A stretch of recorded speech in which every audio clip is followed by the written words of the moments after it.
നേരത്തെ ഇ ഡിയെ സംബന്ധിച്ചിടത്തോളമുള്ള പാർട്ടിയുടെ അഭിപ്രായം വ്യക്തമായിട്ട് തന്നെ രേഖപ്പെടുത്തിയിട്ടുള്ളതാണ്. സെൻട്രൽ ഗവൺമെൻറ് അവരുടെ ഒരു രാഷ്ട്രീയ ഉപകരണമായി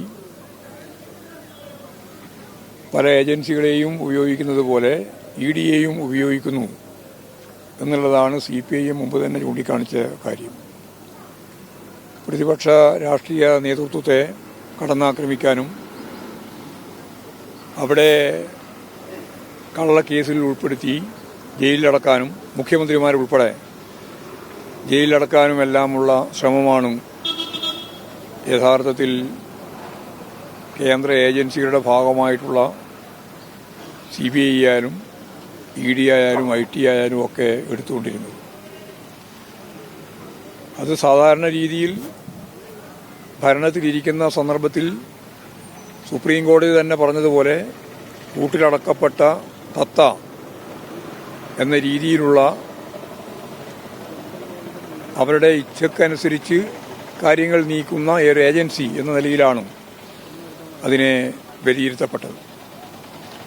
എന്നാൽ ഇപ്പോൾ കുറച്ചായിട്ട് കോടതിക്കും ജനങ്ങൾക്കുമെല്ലാം മനസ്സിലാകുന്ന രീതിയിൽ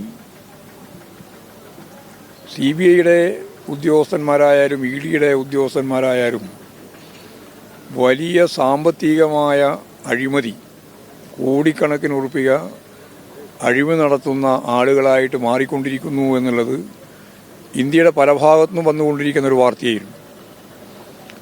ഇപ്പോഴാണ് കേരളത്തിലും കൊച്ചി കേന്ദ്രീകരിച്ചുകൊണ്ട് നടത്തുന്ന EDയുടെ അന്വേഷണങ്ങളും അന്വേഷണത്തിൻ്റെ ഭാഗമായിട്ടുള്ള കേസും എല്ലാം ഒതുക്കി തീർക്കുന്നതിന് വേണ്ടിയിട്ട് കോടിക്കണക്കിന് ഉറുപ്പിക കൈക്കൂലി വാങ്ങുന്ന സംഭവങ്ങൾ ഒറ്റ ഒരു സംഭവമല്ല, നിരവധി സംഭവങ്ങളുടെ ഒരു പരമ്പര തന്നെ ഇപ്പോൾ വന്നുകൊണ്ടിരിക്കുകയാണ്, വാർത്തയായി വന്നുകൊണ്ടിരിക്കുകയാണ്.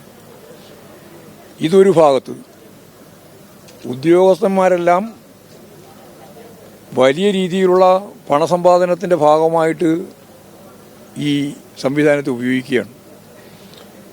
അതോടൊപ്പം തന്നെ വേറൊരു ഭാഗത്ത് ഭരണകക്ഷിയായിട്ടുള്ള BJPയുടെ താല്പര്യം സംരക്ഷിക്കുന്നതിന് വേണ്ടി നിരവധിയായ കേസുകൾ പൂർണ്ണമായി മുക്കി അവരെ സംരക്ഷിക്കാൻ വേണ്ടിയുള്ള പ്രവർത്തനവും നടത്തുകയാണ്. ഇത് രണ്ടും പരസ്പര പൂരകമായ രീതിയിലാണ് നടക്കുന്നത്.